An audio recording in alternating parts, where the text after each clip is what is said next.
Hey, I wanted to break in right here at the beginning of the episode and let you know that I have adjusted some things to this episode. Once I had released it, some people pointed out a couple of mistakes, and I wanted to go ahead and correct those. One is I kept saying cirrhosis when I meant psoriasis. We're not talking about livers in this particular issue. We're in dermatology. We're talking about psoriasis. It wasn't a mispronunciation. For some reason, the wrong word got stuck in my head. So wherever applicable, I'm just going to edit this podcast. So if it sounds weird as I break in and say cirrhosis in a different tone of voice, that's going to be why, because it's been edited to reflect the correction. And then the other one is I talk about a herald patch during this episode, and about halfway through I stumble and I'm not sure if it's 2 to 10 centimeters or millimeters, and it was pointed out to me later on that it's definitely centimeters. So take that with a grain of salt as we wrap up the show. Okay, thanks a lot. Appreciate it. Hello and welcome to Season 2, Episode 39 of the Physician Assistant Exam Review Podcast. This week, we're going to move along with our discussion of dermatology.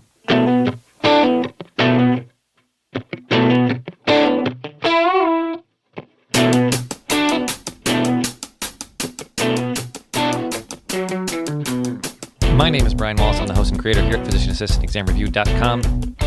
Which is the website where you can find all of the show notes, everything to go along with the podcast over there at www.physicianassistantexamreview.com. This is our second episode covering dermatology. We're going to move right through nice and easy. As always, this week we're going to begin our discussion with our priming questions. And the reason we do the priming questions, and I hope I don't say this too often, I don't think that I can. The reason we do the priming questions is to get you actively involved, to get you up and moving and not just staring off into space, plugged into this podcast, thinking that that's going to help you pass your exam by just listening to it passively. No. We need you to be up moving. We need you to be thinking. I need you to be concentrating, or else this is a much less valuable use of your time. You need to be paying attention and not just think that it should sink in on its own and you don't have to do any work. You can just listen to me and you'll get it. It doesn't work that way. You can't just watch people practice and do better. You have to actually be practicing yourself. So as you're going through this, as you're listening, I'm coming up with these questions, these priming questions, but you could be doing the same thing. You could be thinking of what are the key points? What am I pulling out? What are the things you need to know that it can easily be asked of you on a test if you were going to write the questions? That's the way that I look at it when I'm studying, when I'm going through material, when I'm looking at it for you guys. In fact, I'm even doing this now. It's become incredibly valuable for my kids. I've been studying, what are we doing this week? We did the fiddler crabs. We did millipedes. We've done where I live in Pennsylvania, so we're learning all about William Penn and Philadelphia and the Lenape Indians. And it's been so helpful reading through my kids' stuff just to be able to easily pull out what's obviously going to be test questions, because it's just the way they're going to happen. It becomes much more obvious. So as I do these priming questions, you should be thinking about them and thinking about how you can use that same idea as you study and as you listen to this show in particular. So let's go ahead and get started with our priming questions for this week. Describe a papule. So that one brings us back to the last episode where we ran through a ton of vocabulary. Describe a papule. Which should be avoided in psoriasis, systemic or topical steroids? Which should be avoided in psoriasis, systemic or topical steroids? Describe a herald patch. Describe a herald patch. You even remember what a patch was from the last episode? What disease is a herald patch associated with? What disease is a herald patch associated with? So here we are moving through dermatology. This week we're going to be covering papulosquamous disorders, which are conditions which present with both papules and scales. If you look at the blueprint, it's just broken up into different sections, and that's how I cover it. One topic I'm going to cover real fast at the beginning here, which is not on the 2019 blueprint, but has historically been on the blueprint, is lichen simplex chronicus. This is a skin disorder characterized by repetitive itching and scratching. We talked about lichenification last episode, and this may be secondary to things like eczema, psoriasis, bug bites, or psych disorders is another place these come up. So this is when you get that lichenification of the skin from chronic itching over time. The clinical presentation is that itching and that leathery skin with well-defined borders. You're going to see plaques and darkened skin and scratch marks. You may see hyperplasia and hyperkeratosis. And then the treatment is pretty straightforward. It's really just get them to stop scratching. Lotions, creams to keep the skin moist. You may need to get a site consult and head down that road if you believe that's the cause. Antihistamines and then cortisone creams to calm down the sites. So pretty straightforward. Lichen simplex chronicus. Again, not on the 2019 blueprint, but something that you can kind of know about. Not a big deal. Drug eruptions are another one under this title. Most of them will be morbilliform, which is a term that means it looks like the measles. So between that and erythematous rashes, there are about 90% of cases from drugs. Now, there's sort of two categories for drug eruptions, so skin manifestations after taking a drug. You can get what they call pharmatoxicologic events. So these are not necessarily allergies, which would be the next type. These are side effects of the drug. It's predictable. These happen most of the time they're given. The example I could come up with there would be like a red man syndrome. If vancomycin's infused too quickly, you can get a red man syndrome. So you get a skin reaction. And that's not really an allergic reaction. It's a pharmatoxicological event. And then the next one would be a hypersensitivity reaction, which is like an urticarial angioedema or anaphylaxis, obviously, in the worst case scenario. That'd be more like a penicillin. You can get a rash, or a Percocet will sometimes cause itching with people. Something to keep an eye on. The treatment here is pretty easy. It's just stop the offending agent. That's it. That covers that topic. Lichen planus is next. This is inflammation of the skin or mucosal surfaces. It's largely unknown why. It may be due to some drugs. The clinical presentation is lesions which are solid and raised with white lines. You can get some itching along with this. Now, the place where this, for me, I pay attention to this one, is that this is, the description of this is the 6 Ps. This is your pruritic, planar, purple, polygonal, papules, and plaques. So you get the villaceous purple, flat-topped, angulated papules about 1 to 4 millimeters in diameter. But for whatever reason, they give you these 6 Ps, and it makes it so that this should stand out a little bit more and make it a little easier for you to ask test questions on. So pruritic just means itching, planar, purple, polygonal, papules, and plaques. And this is lichen planus. This is, you get Wickham striae, which are white lines and papules. So we said earlier you can get these these weird white lines. The lesions often found on mucosal surfaces, including the mouth, esophagus, and the lesions may be found in the hair and nail. And a biopsy is how you're going to definitively diagnose this. The treatment is going to be strong topical steroid. If it's in the mouth, a cyclosporine mouthwash.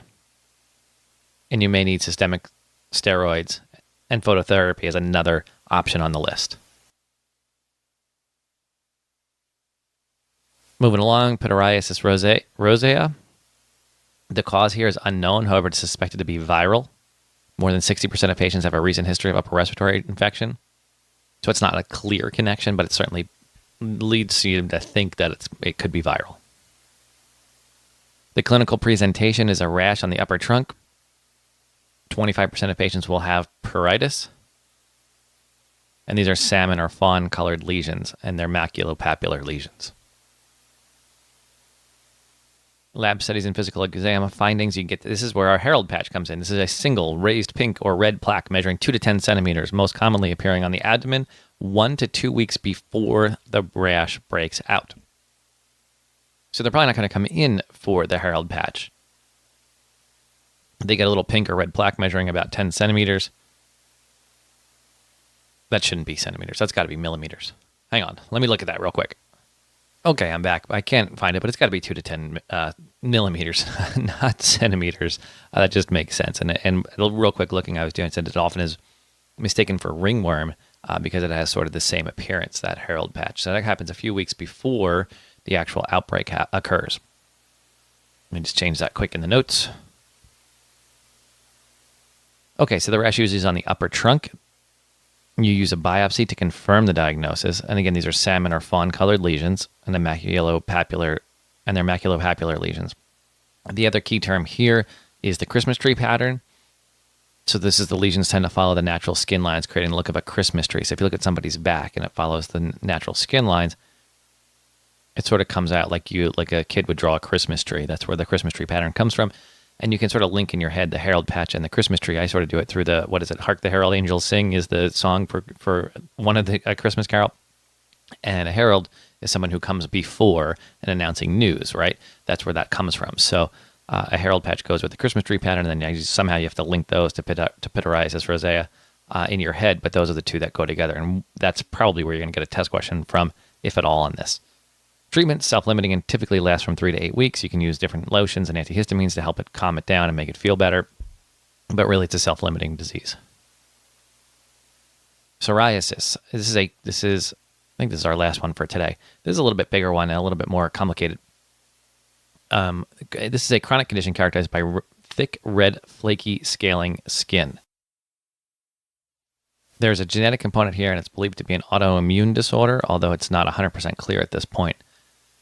In these patients, skin cells are produced at almost 30 times the normal rate, and it usually affects certain areas of the skin, the extensor surfaces. So if you think the opposite of eczema, which is on the flexor surfaces, so the insides of the elbows and the backs of the knees, psoriasis is usually the opposite. So it's the extensor surfaces of the elbows and the fronts of the knees. But in more severe cases, it can affect over the entire body as well as any mucosal surface. So that can get pretty nasty if you think about it. Now, there are specific triggers that will bring this out in people who have it. So again, it's believed that there's some sort of genetic component, and there's a little bit of an autoimmune component here. So you can ramp that up with these triggers, which would be injury to the skin, sunburn, HIV infection, beta hemolytic streptococcal infection. Certain drugs will bring it out. Emotional stress will bring it out. Alcohol consumption, tobacco smoking, and obesity are things that will trigger psoriasis. The rash is salmon-colored or silvery scales. It's well-defined papules and plaques. It can be dry and very itchy, and scratching leads to more lesions. Again, that injury part we talked about. You get raised and thickened skin, and then they're loosely adherent silvery scales is another term you'll hear. And this is where Auschwitz sign came in. We talked about this last episode. When you peel off those scales, you get punctate bleeding. And this usually occurs, like we said, on the elbows and knees and the trunk, but may occur anywhere. On the fingernails and the nail bed, you can get ankylosis, which is the separation of the nail plate, typically occurring at the distal end, but in psoriasis, it begins proximally, and that sounds horrible. And then you can also get joint pain in the hands and feet.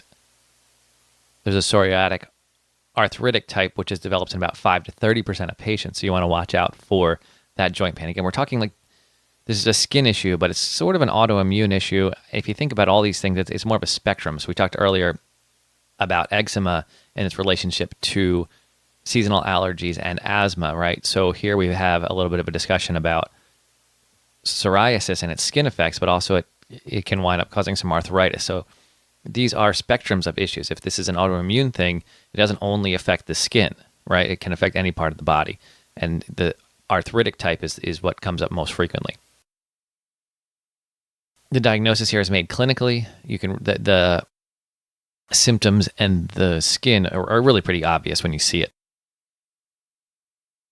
Treatments are going to be to keep the skin moist using emollients, so some sort of creams and lotions and that heavy Vaseline-y, goopy, yucky stuff, but it really helps. Topical steroids you can put on this, and that will definitely help. You want to avoid systemic steroids because you can increase the likelihood that a person will develop pustular psoriasis, which sounds terrible. Topical vitamin D will help these people. You can use topical retinoids like Tazarotene, I think. Tazarotene is a gel. It's a retinoid gel. Phototherapy is another option, so using UV light. And then in more extreme cases, things like methotrexate or cyclosporine will help to get this under control. And then, like I said just a second ago, there are several variations on psoriasis that you need to be aware of. Psoriatic arthritis develops in 5 to 30% of patients, so you can get joint pain. Psoriatic erythroderma, which is a variation of lesions cover the entire skin surface. This may occur when treatment is abruptly stopped and can be fatal due to severe systemic inflammation and difficulty regulating body temperature. And then pustular psoriasis. This is small white blisters that go along with it that form all over the body. and they're filled with pus, and this is an extremely serious condition. This and psoriatic erythroderma are serious and can be fatal if untreated, and they reach all the way to the end. That's pretty rare, but they are pretty nasty diseases. Okay, so that's as far as we're going to go for today is with dermatology, with our, what did we say this was, the papulosquamous disorder section. Let's wrap up with our study tip and then to finish out our priming questions for today. Our study tip for today is do not trade sleep for study time. Your brain needs sleep in order to function. It does not work well if you don't get your 6, 7, 8 hours of sleep, whatever you know that you need. And you should know by now how much sleep you need to function well. What you don't notice is that you slowly start to do worse, and it's not obvious at first. So think about if you were to do when they test people after having one alcoholic drink and they put them in a driving simulator, and then they give them 2 alcoholic drinks and they put them in a driving simulator, and then they give them 3, and the person doesn't notice that they're impaired at the first one. They usually don't even notice that they're impaired at the first 2, but their reaction times are slowed. Their decision-making is slowed.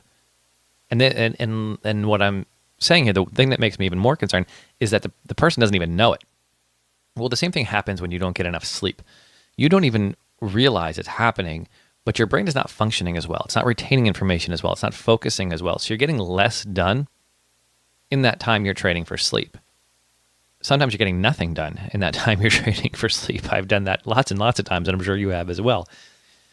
The more well-rested and better functioning your brain is, the better you will do and the more work you can get done. It is not 1 hour equals 1 hour. Right? I know there are lots of times when I can put an hour in and get nothing done. There are other times I can put an hour in and I feel like I got 5 or 6 hours worth of work done. Some of that has to do with sleep, and that's what I want to focus on now. If you're well-rested and you're functioning at your peak performance, you will do infinitely better than if you're tired and run down, if you pull an all-nighter. Because you can doesn't make it the best solution. Because you don't notice a deficit doesn't make it mean that it's working. Pay attention to what you need. Pay attention to how much sleep you need. And do yourself a favor and maybe set up a challenge where you're going to get 7 to 8 hours of sleep for the next 2 weeks and see how you feel and see if you can get more work done than you thought. See if you can do better than you thought. All right, let's answer our priming questions. See if you're paying attention. Describe a papule? Well, we didn't answer that in this week's show, but we did answer it in last week's show. It's a solid palpable lesion, which is less than 10 millimeters in diameter. See if you can be good. What's the one that's greater than 10 millimeters? What's a solid palpable lesion that's greater than 10 millimeters? I'm not even going to go back and look it up. I think I remember. It's a nodule, which should be avoided in psoriasis. Systemic or topical steroids. We're going to use topical, and we are going to avoid systemic because we don't want to cause pustular psoriasis. Describe a Herald patch. It's a single raised pink or red plaque measuring 2 to 10 millimeters, most commonly appearing on the abdomen 1 to 2 weeks before an infection. Before the rest of the rash occurs. What disease is the Herald patch associated with? It is associated with pityriasis rosea. All right, great work again today. Thank you so much for tuning in. Love it. This has been so much fun for me, continuing to put the show together, continuing to receive great feedback from everybody, continuing to get feedback in the sense that I'm hearing from people who are passing their exams and telling me how valuable the material is, how valuable the study tips are, how valuable the way we go through things here on this show is. So please, I hope that helps you to understand how, if you haven't taken your test yet, if you're just starting out listening to this show, that you buy into my system, to the system we're using here, which is incorporating how your whole brain works, how you function, how you study, and also the medical content. It's really an important, it's a whole picture. There isn't just one side of this. It's not just memorizing the medical content. It's getting yourself to work better, to function better, to think better. And like I said, I've just been getting tons of feedback from people as they progress through PA school, through their PAN ring, through their PANCE, about how effective it's been, and it's really exciting for me. So I hope you stay tuned, keep working with me, and for those of you taking your exam this week, good luck to you. Take care.